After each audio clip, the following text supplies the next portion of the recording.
evening, ladies and gentlemen.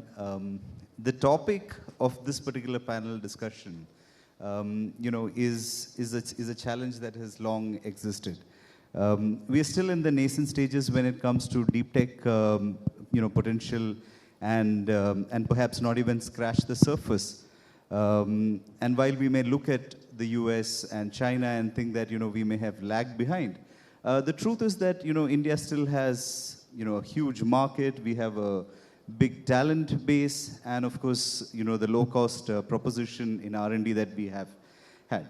So on that note, let me start this panel discussion by asking Professor Ravindran, how do you define deep tech, and how is it different from any other form of tech innovation today, sir?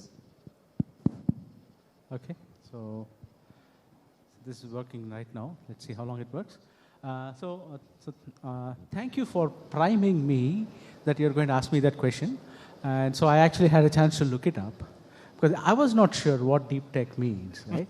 I always thought deep tech was like more of a marketing term. So if you want to raise more money from the VC, you then use the word deep tech. And it turns out that's what it is, okay? So I did look up. I did look up the definitions of deep tech. Okay? So the official, quote-unquote, definitions of deep tech is these are technology that really requires you to stay invested longer, but have a significant guarantee that the impact will be very high. Right? So that's basically how you hook the VC in. So you're going to promise them the impact is going to be very high. Right? But you have to stay invested, because we really don't know how to get value out of it today. Right?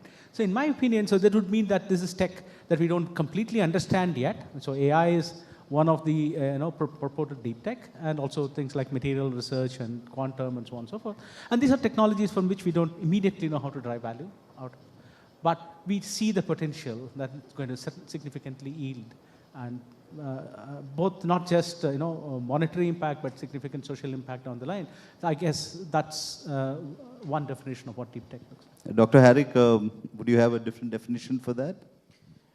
So I would agree with Ravindran partly. I think to me, deep tech is actually about building something that is actually non-obvious. It is actually significantly advancing the state of the art. I would actually reverse that and ask the question, what is shallow tech? Which is kind of the opposite of deep tech. So to me, shallow tech is usually application, relatively, you can say, straightforward, or applications that is composition of many things. Deep tech typically requires really doing something in an unconventional, non-trivial way that is very hard to replicate easily. And to me, that is really what defines deep tech. Absolutely. Shekhar and Pratyush, when we talk about deep tech, what do you think are India's core strengths in deep tech today? I mean, is it across AI, quantum computing, biotech? I mean, what is it? Where does that lie? I feel a bit like the student who missed the last few weeks of the class. I didn't get your questions, so I didn't prepare for them. Firstly, I just wanted to add to this thing about deep tech, right? So I think it is a concept that VCs use. Let's be clear about that. So it's about, in my sense, the venture risk that you take. And there are various kinds of venture risks you can take. And some risks are more about, can I push the boundary of technology, right? Which is not the obvious way to create value, just to be clear, right? I think, especially because it requires slightly longer term thinking. And that comes back to your question, where does India have strength? Frankly, in India, we have been doing deep work across pockets, but a deep tech company needs to be a full stack between doing the R&D, having a product, having the commercial model, and having the playground in the country to actually deliver that to companies with positive value, right? And that is actually a broader ecosystem muscle that we as a country haven't developed enough of, right? There are many good examples, and frankly, Ravindran from IIT Madras has shown a lot of good examples of it. But we are, I think, in the early stage of unlocking deep tech value, which is often disproportionately large. but takes more time, requires a more mature system. And all the things that you mentioned, whether it is quantum, whether it is space, whether it is AI, all of this, or even new materials, all of these are going to be in that category. Shekhar, what do you think? See, in fact, as IVCA, we tried to define that term recently. A technology that creates, at least on one axis, extreme disruption, either on price or some sort of value, either on time or on quality, that takes the current state to kind of to its knees. That is for us the deep tech from a VC world perspective, not for deep tech's sake. It has to disrupt the current way of doing. Like if an education costs 2 lakhs, can you bring to 200 rupees? If something XYZ, can you reduce by 10x? So that was a definition of deep tech. We kind of changed a little bit more to add, if a tech is available outside India, it's restricted in India, if that tech can be made in India, it is not deep tech outside, but definitely deep tech inside, such as semiconductor manufacturing or restricted capabilities for defense and some of those things. These are 2 areas we felt is a better definition of deep tech from a commercial setup perspective. But that's actually, across sectors. Yeah. It's like, a for example, if I want to build, manufacturing at nanofiber level, it may be available, but may not be available in India. So as a good example. So that could be a deep tech. But which sectors do you think, there's potential for, commercialization and in deep tech? Yeah, and so some of the top ones. So the next set of question is about commercialization. I would work backwards in terms of where the use cases are and which part of the tech I can plug in those use cases to take advantage of it. If the deep tech requires an entire ecosystem to change, then it is a massive, massive setup. And VC may not be the right way of investing. But if a plug and play is possible where phenomenal outcome, whether you take AI getting into robotics, pick and place is old robotics models, but now with vision model, can you reduce the price significantly, make it no alignment required, and it can do it in a unmandated environment. You leave a dog here, it can walk around and walk out without being trained, is a deep tech at a significant cost reduction. So that part of things are possible right now. So for me, AI infusing into healthcare, therapeutics, aviation, defense, manufacturing, and education, every aspect is up for grabs. Wow, that's a huge playground actually. Professor Ravindran, why do so many promising innovations in Indian labs actually struggle to reach the market finally? Oh, I think that other panelists have covered that significantly, and I completely agree with what Mitesh said. See, this is what happens when you attend classes. So you can quote other. So I completely agree with what Mitesh said. So basically, the market really doesn't exist in India. So it becomes crucial for people to start looking outside for these, right? So that's one of the biggest challenges. You don't find these, thriving here, right? So, and it's not that we don't have some of these deep tech companies even started from, for example, I think Cure started here. Yeah. Right? And then you had to move out, right? So things like that, right? So I think it's not that we don't have deep tech companies, the capability is not here, but soon or later, Unifor is another example from IIT Madras, which basically had to shift base. They became a double unicorn, but still they could do that only when they went out of India. So things like that. So the market absorption capacity has to be built in India, and I think it was discussed enough. And of course, the VCs have to play a big role in that. Yes, funding is one part of it, but we also really need the ecosystem to improve, right? So we need a capacity. This, I think, again, going back to Mitesh's example, right? So we are not ready to pay for some of the additional benefits you're going to get from deep tech, right? We're happy to take something adequate. I mean, there was this amazing series of ads which actually captured this, right? So you can show whatever you want, and then finally he comes back and asks you, "Kitna deti hai?" Right? So as long as we have that kind of an attitude in the consumer mindset, right? So it's always going to be challenging. VCs can help build technology here, of course. We need VC support to do that. But then, unless the market is ready to absorb it, so what is it that we can do to help the market absorb this, right? Until that answer comes, it's going to be hard to sustain these here. Right. Pratyush, what do you think? I mean, how do you sort of improve the market in that sense? I think that I would just add one more point to that before the market point. I think we also need to build full stack skill sets. We haven't built chips in a long while, which are competitive. We haven't built large-scale platforms in the company in a long while, right? And we haven't. So if you look at where India makes money on software and elsewhere, we have been slightly up in the abstraction layer. In fact, if I look at our education also, it's very abstract, right? I taught GPU programming, for example. We would teach it at a place where you can, of course, build on top, but not go hack insides of GPUs and so on. And a company like DeepSeek, we think of it as it came in 1 year and did something. The people in DeepSeek have been hacking GPUs for 15 years.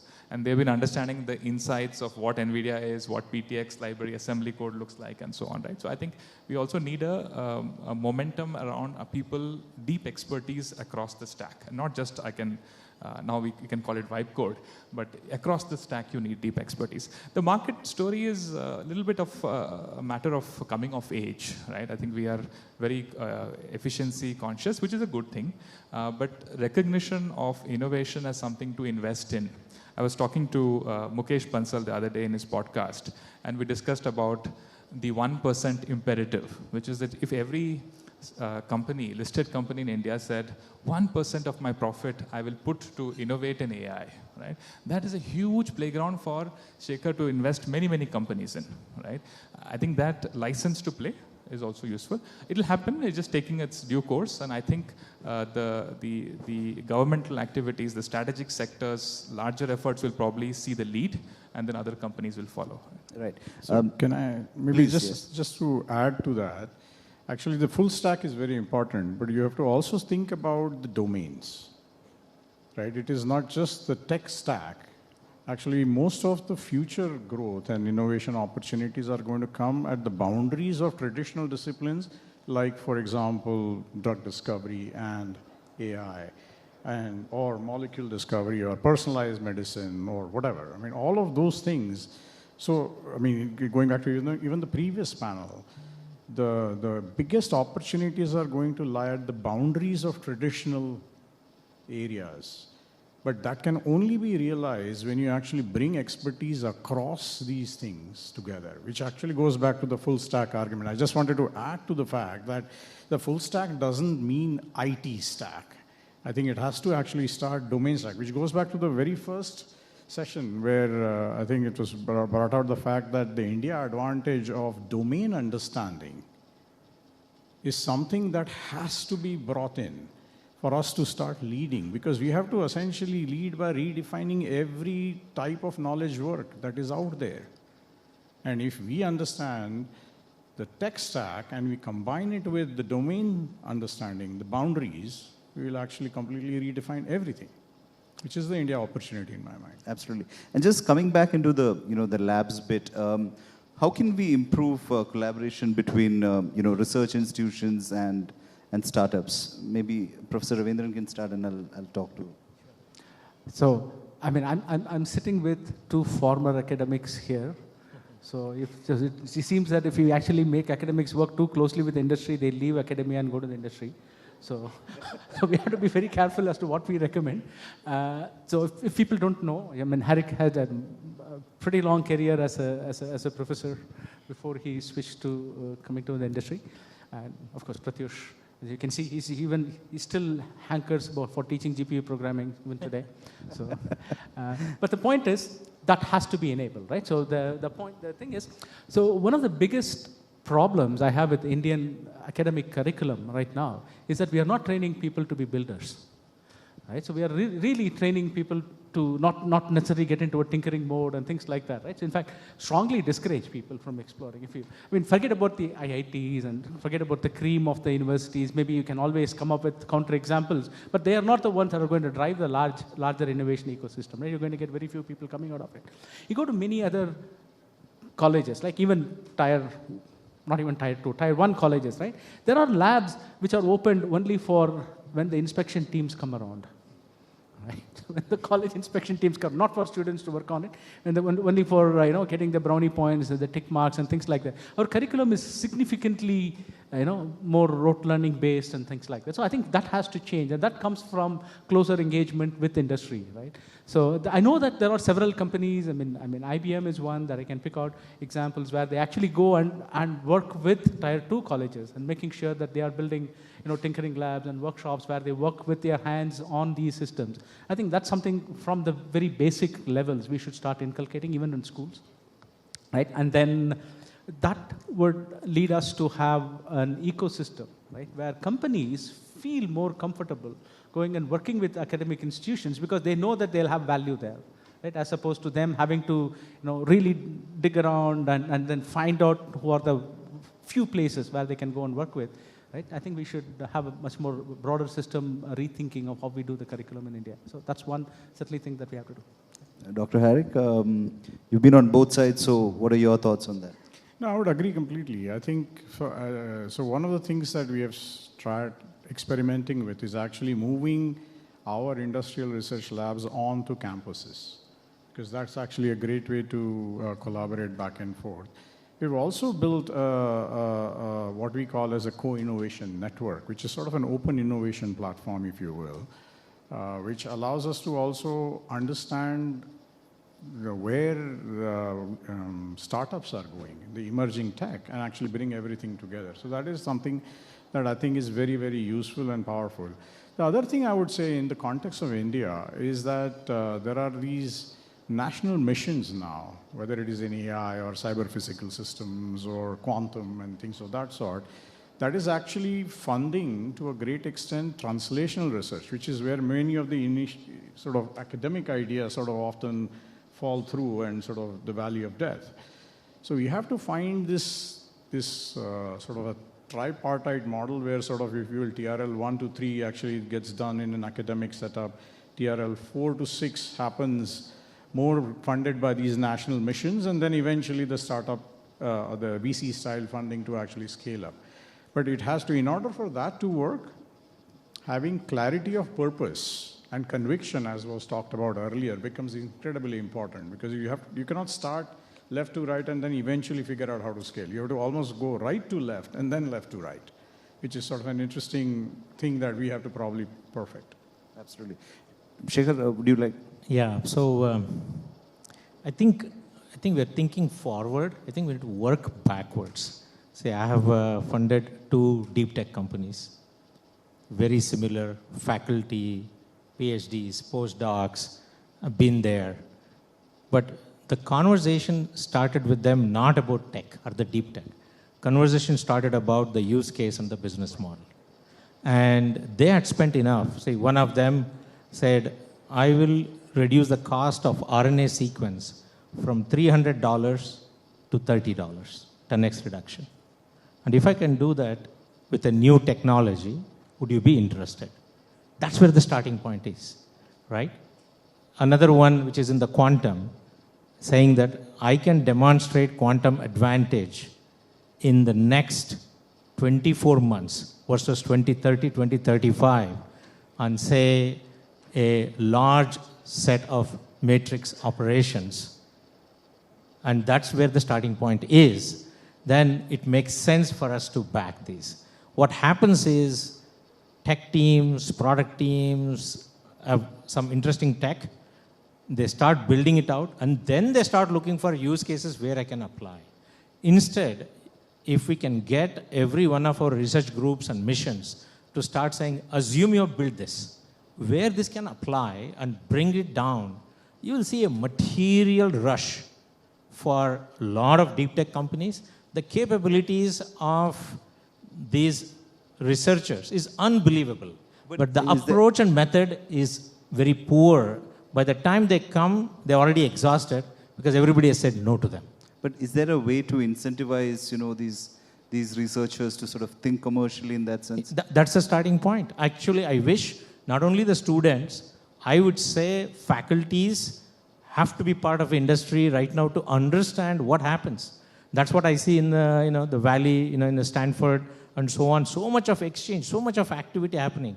Thanks to IIT Madras, I see that part. I'm from IISc. I go there. I've been pushing very hard. How to get startups. They're in the Bangalore, but almost irrelevant in the Indian ecosystem from a startup perspective.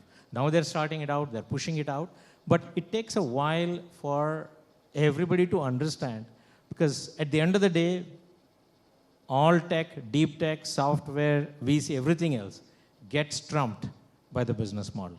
If you don't have the business model, everything stops. So I would start from there and work backwards. Right. Just a follow-up. Are the current funding timelines and expectations sort of aligned with the long gestation periods of the deep tech cycle? Actually, the gestation period is not the issue. Framing the problem is the issue. People don't frame it right in terms of, I give benefit of doubt, say 3 years, 4 years, even 5 years. It will get it done. But what is the impact of that? One has to clearly articulate. If you articulate, then you know how much is the money required and the risk factor, and somebody can compute it and do it. Most of the times is left to investors to figure out that, but not the team. And that is a non-starter. Pratyush, just a follow-up to that. How do you see Indian investors, perceive deep tech, compared to, software sector, for instance? I'm not an investor, so it's hard to say. But your thoughts on that? Yeah. I think, investment is a very, very planned game, right? So I think everybody has a playbook to it, and I think they understand, like Shekhar is saying, they understand what the value creation is and so on. I feel positive that in India now we have an ecosystem where investors are willing to bet on deep tech.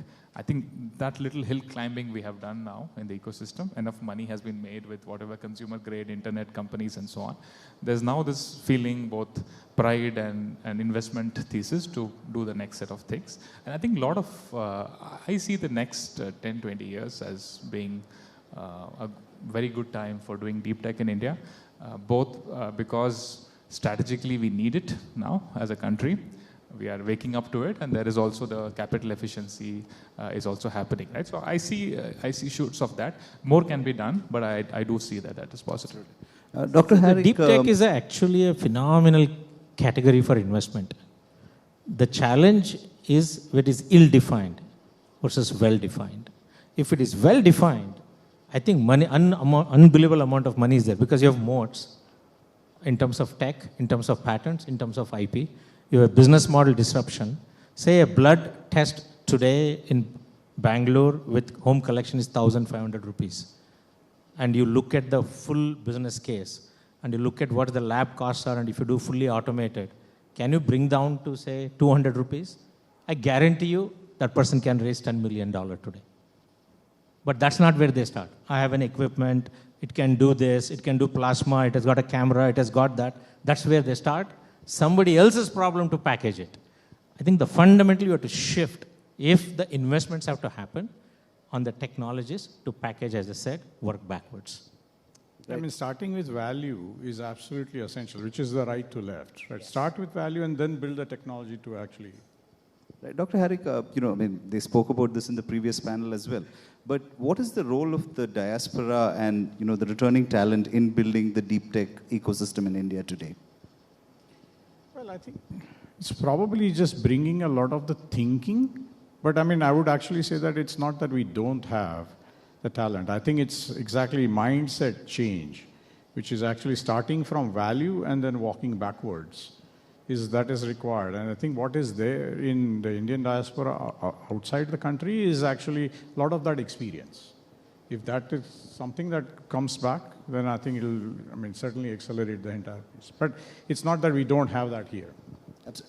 Dr. Ravindran, do you agree with that? Do we have that sort of the talent pipeline to build that deep tech commercialization in India? Yeah, of course. I mean, I'll absolutely agree with that. I mean, we have seen that happen multiple times already. Like I said, it's not that we don't build it here. We build it and then move it elsewhere. So I think building it here is not a challenge. And let me actually, I mean, given that I'm in a place where we have a lot of VCs and things, I should self-promote a little bit, right? So I say one of the best models that you have for this is in IIT Madras. I think many people would agree with that. In fact, we are doing something very different right now. We have hired a team of consultants who go to departments and tell people, don't publish your work. If you have done something very innovative, don't publish your work. First, talk to us, right? We will tell you. I mean, if that is a way you can, productize it, take it to market, and then you go and publish it. This is something that we have started very recently. So to that extent, whatever you say, right? So talking about value, that is not something that we do readily. That's not natural. That's not natural thinking for us. Historically, it's been about publishing. We're getting people to come and tell us now, right? So that's something that we are doing. I think that this thought process should be inculcated in people. I completely agree with that. I don't think there is a dearth of talent. And of course, that's not to say that we don't want people to come back. Please do come back to India, because the more the merrier, right? So certainly there. And like Harrick said, they do bring in the thought process, and so I think we should get them back. Right. Since we're running short on time, I'll just move to the last question that I have, which is, what are 2-3 immediate actions that you would personally sort of recommend to unlock India's deep tech potential? I'll start with you, Professor Ravindran, and then move to the other. No, you should ask the others. I mean, if I know all of these answers, I will still not be in academia. I'll be joining. Dr. Harrick. Well, I want to actually go back to the previous panels. There's a lot of that we had talked about skilling for AI. And to me, actually, the thing that we should be thinking about is AI for skilling, actually. Because to me, what would keep me up at night? I think the question that was asked, which is somewhat similar to what you're asking, is what will you do with 1.5 billion people? Right? We have to actually find ways to augmenting them to become almost supercharged with technology so that they can actually move mountains. Which is not to say that they should all be trained to do prompt engineering or things of that sort. It should be actually the question is, how do we actually use AI to make them better versions of themselves? That's a huge opportunity. So in some sense, I think if you think about, half-life of a skill has shrunk from 30 years to 6 years, and it's shrinking fast, right? All decisions that people are making based on tacit knowledge is becoming obsolete faster than ever before. So how do you make people better? Using technology is probably our biggest, both a threat and an opportunity, right? I mean, if you don't do this, we'll have challenges. And that's really where I think we should be thinking about. So I can add, because what Harrick said triggered something in me, and I'll take that clock because there are 15 seconds more on it. So there are a lot of people, very, very, very smart kids today who actually understand problems, right? Because they are living with those problems, right? So what we really should be thinking about is how do we take the skills to build solutions to those problems to these kids? So I've actually seen several initiatives in Tamil Nadu where people are actually training people to do software development and things like that, where the language of communication is Tamil. Right? These kids once you teach them in Tamil, they pick it up very quickly and they build solutions which they see around them. They are building solutions for the villagers. They're building solutions for the farmers that they're seeing around them. So we should enable that. And I would say that should be something we're really looking for. I mean, talk to people who understand the problems first and skill them so that they can solve the problems for us. Right. Pratyush?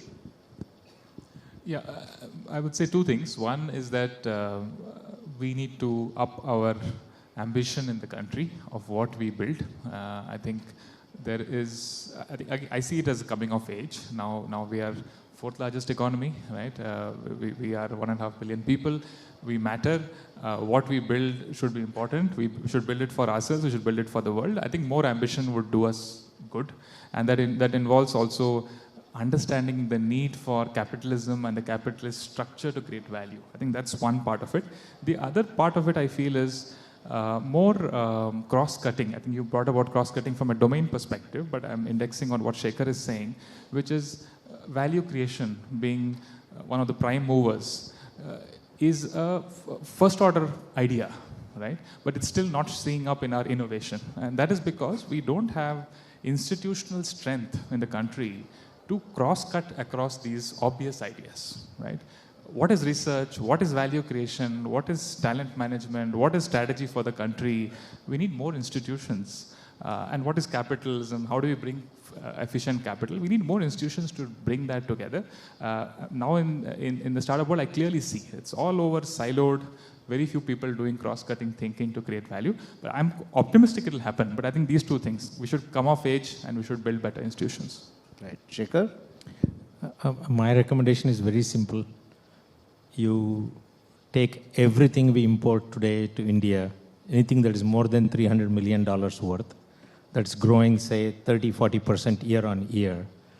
Find teams, there is enough teams. Say, go and disrupt that. Just go one after the other. In 10 years, you will build amazing capabilities. Don't have to do anything new. Simply take anything 300 million plus. There are so many things we are importing today. So many things. Deep tech, which is not possible to make today in India. Just disrupt one after the other. So that list is 5 minutes in ChatGPT. Just you go through it and identify teams one after the other. There will be at least 300 ideas that can be built, $300 billion companies. So you certain that we're going to soon have a DeepSeek or Tesla moment? Pick everything we're importing to India today. Maybe equipment, maybe medical equipment, maybe defense things, maybe drones, maybe semiconductors. Pick everything and disrupt one at a time. Right. Where there's already a business model spend, you're paying massive import duty, just cut the legs off. Right. That's a lesson for all of you. Please go check and approach Shekhar later once you find solutions. On that note, thank you, ladies and gentlemen, and the panelists for this wonderful session.